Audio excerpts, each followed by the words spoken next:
শুরুতে এটাই বলতে চাই, আমি এটা বরাবরই বলে এসেছি যে আগের বছর আমার অভিষেক হয়েছিল বড় পর্দায়। দর্শক আমাকে দেখেছিল কাজল রেখা হয়ে।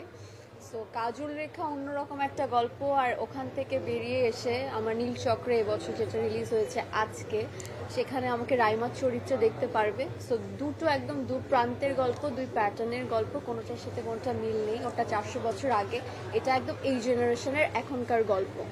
আর রাইমা চরিত্রে কাজ করে আমি ভীষণ স্যাটিসফাইড। যতটুকু আমার মনে হয় আমার ডিরেক্টর চেয়েছে, আমি ততটুকু আমার হার্ড অ্যান্ড সোল ট্রাই করে আমি অভিনয় করার চেষ্টা করেছি, রাইমা হয়ে উঠতে চেষ্টা করেছি। সো আমার কাছে মনে হয় যে দর্শকরা আমার মন্দির অ্যাজ এ পার্সন হিসাবে কখনো আমাকে মন্দিরাকে দেখতে পাবে না। আগে দেখেছে কাজল রেখাকে, এবার দেখবে রাইমাকে। আর যখন আমি দর্শকের সাথে বসে হলে মানে সিনেমাটা দেখছিলাম, আমি সিনেমার থেকেও দেখছিলাম যে দর্শকের ডানে বামের প্রতিক্রিয়া অ্যাকচুয়ালি তারা কি করছে, এবং প্রতিক্রিয়া খুবই পজিটিভ। তারা যখন হাসি সিনে হাসছে, কান্না সিনে কাঁদছে, তো এটা যেহেতু রিলেট করতে পারছে, কানেক্ট হতে পারছে, আমার মনে হয় যে তাদের ভীষণ ভীষণ পরিমাণে ভালো লেগেছে। এবং সিনেমা শেষ হওয়ার পর আমি অনেক পজিটিভ ভাইব পেয়েছি, প্রচুর ভালো ভালো প্রশংসা শুনছি আমাদের গল্প নিয়ে। মেসেজটা তাদের দারুণ লেগেছে। তো আমার তো মানে ঈদে যেমন আমরা সকলে আনন্দে থাকি, আমি সিনেমা নিয়ে এখন প্রচুর আনন্দে আছি। আমার চরিত্রটা আসলে খুবই সিম্পল। এই যুগের একটা মেয়ে মিডিল ক্লাস ফ্যামিলি থেকে বিলং করছে, তার লাইফে খুবই আপস অ্যান্ড ডাউনস, প্রত্যেকটা মানুষের লাইফে যেরকম ঘটে নানান রকমের দুর্ঘটনা, ওরকমই একটা ঘটেছে। সবকিছু বলে দিলে দর্শক হলে গিয়ে দেখবে না, আমার স্পিচে শুনবে।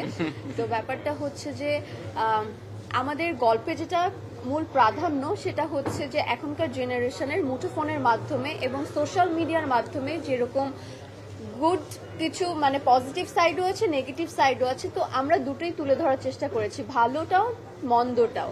তো সাইবার বুলিং এর মাধ্যমে যারা শিকার হচ্ছে, যারা সোশ্যাল মিডিয়াতে অল্প টাইমের মাধ্যমে কিভাবে ভাইরাল হওয়া যায়, কিভাবে সেলিব্রিটি হওয়া যায়, যে এই নেশায় ঘুরছে, বুধ হয়ে আছে যারা, যে জেনারেশনটা, এটা অ্যাকচুয়ালি আমাদের এই মেসেজটাই। এবং এটার পিছনে কি অন্ধকার একটা জীবন হতে পারে, কার কার পরিস্থিতি জীবন কতটা বদলে যেতে পারে, এই মেসেজটাই আমাদের দেওয়া। তো আমার কাছে মনে হয় যে দর্শক হলে আসছে আজকে ঈদে, এত তাড়াহুড়ো, তারপর আমাদের সিনেমা এসে দেখেছে। তো তারা সিনেমাটা দেখলে অ্যাকচুয়ালি বুঝতে পারবে আমরা কি মেসেজটা দিতে চেয়েছি এবং কতটা সারপ্রাইজিং ব্যাপার আছে, ধামাকা ব্যাপার আছে। তো হলে গিয়ে নীলচক্র দেখতে হবে না, আমি সবকিছু বলে দেবো না আসলে। অ্যাকচুয়ালি আমার কাছে মনে হয় যে দর্শক অলওয়েজ মুখিয়ে থাকে নতুনত্ব কিছু উপভোগ করার জন্য।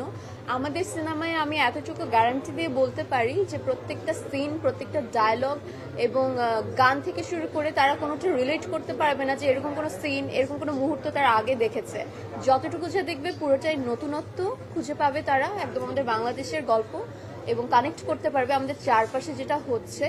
সো আমাদের গল্পের মধ্যে এরকম কোনো প্যাটার্নও নেই যে বলতে পারবে যে আমরা কপি করেছি, এরকমও কোনো কিছু পাবে না। পুরাটাই নতুনত্ব, গান উপভোগ করবে, দৃশ্য উপভোগ করবে, গল্পটা এনজয় করবে। আমার মনে হয় দর্শকের অলরেডি ভীষণ পরিমাণে ভালো লেগেছে। আমি যতটুকু রেসপন্স পেয়েছি, যতটা প্রশংসা পেয়েছি, বালম ভাই আপনি বলেন। সো আমার কাছে মনে হয় যে মানুষের ভালো লাগবে, আমি তো খুবই প্রত্যাশা রাখছি।